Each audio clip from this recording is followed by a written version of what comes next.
University మంచి భవిష్యత్తు కోసం తెలుగు విద్యార్థులు ఇష్టపడే యూనివర్సిటీ. కాల్ 9059052378 9059052379.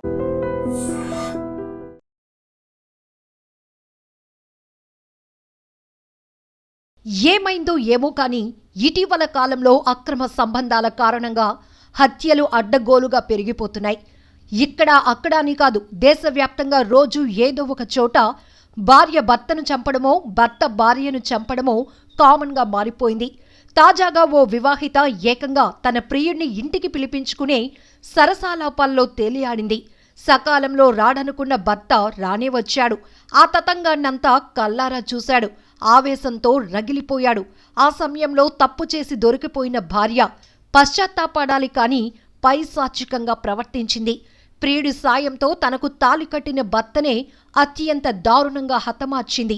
ఆ తర్వాత డ్రైనేజీలో డెడ్ బాడీని పడేసింది. ఏమీ తెలియనట్టు నటించింది. కానీ నేరం ఎక్కువ రోజులు దాయలేదు కదా. పోలీసులు తమదైన శైలిలో విచారిస్తే అసలు విషయం ఒప్పుకుంది. ప్రియుడితో పాటు కటకటాల పాలైంది. ఈ దారుణ ఘటన ఎక్కడ జరిగిందో చూద్దాం. హర్యానా రాష్ట్రంలోని రెవారీ జిల్లా జూడి గ్రామానికి చెందిన రవీనా, బీవానీ ప్రాంతానికి చెందిన ప్రవీణ్ 2017లో పెళ్లి చేసుకున్నారు. వీళ్లకు 6 ఏళ్ల కొడుకు కూడా ఉన్నాడు. ప్రవీణ్ డ్రైవర్గా చేస్తున్నాడు. రవీనా స్మార్ట్ ఫోన్ ఎక్కువగా వాడుతుంటుంది.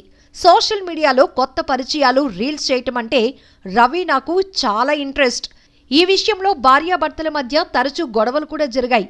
ఈ క్రమంలోనే ఏడాదిన్నర క్రితం రవీనాకు ఇన్స్టాగ్రామ్లో సురేష్ అనే ఒక యూట్యూబర్ పరిచయం అయ్యాడు. ఆ పరిచయం కాస్త కొన్ని నెలలకు వివాహేతర సంబంధంగా మారిపోయింది. ఇద్దరూ కలిసి యూట్యూబ్లో షార్ట్స్ చేశారు. మార్చి 25న రవీనా, ఆమె ప్రియుడు రవీనా ఇంట్లోనే శృంగారం చేస్తూ ఆమె భర్తకు అడ్డంగా దొరికిపోయారు. ఈ విషయంలో భార్యాభర్తల మధ్య పెద్ద గొడవే జరిగింది. ప్రవీణ్ ఉండగా తమ కామకలాపాలు సాగవని భావించిన రవీనా, ఆమె ప్రియుడు సురేష్ ప్రవీణ్ను చంపాలని నిర్ణయించుకున్నారు. అదే రోజు రాత్రి భర్త హత్యకు రవీనా ప్లాన్ వేసింది. ప్రవీణ్ ఇంట్లో నిద్రిస్తుండగా ప్రియుడు సాయంతో చున్నీతో ఉరి బిగించి రవీనా తన భర్తను హత్య చేసింది. అర్ధరాత్రి సమయంలో స్థానికులంతా నిద్రిస్తున్న సమయంలో ప్రవీణ్ మృతదేహాన్ని బైక్పై పెట్టుకుని సురేష్, రవీనా 6 కిలోమీటర్ల అవతల డ్రైనేజ్లో పడేశారు.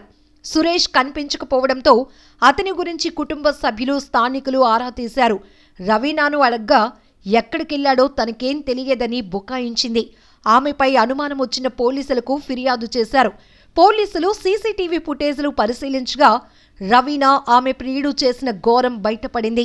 ప్రవీణ్ డెడ్ బాడీతో వీళ్ళిద్దరూ బైక్పై అర్ధరాత్రి వెళ్తున్న దృశ్యాలు సీసీ కెమెరాల్లో చిక్కాయి. వెళ్లే సమయంలో వీళ్ళిద్దరి మధ్యలో కనిపించిన ప్రవీణ్ 2 గంటల తర్వాత ఇద్దరే తిరిగి రావటాన్ని పోలీసులు సీసీ ఫుటేజ్లో గమనించారు. ప్రవీణ్ను చంపి మాయం చేసిందని రవీనా, ఆమె ప్రియుడేనని తేల్చేశారు.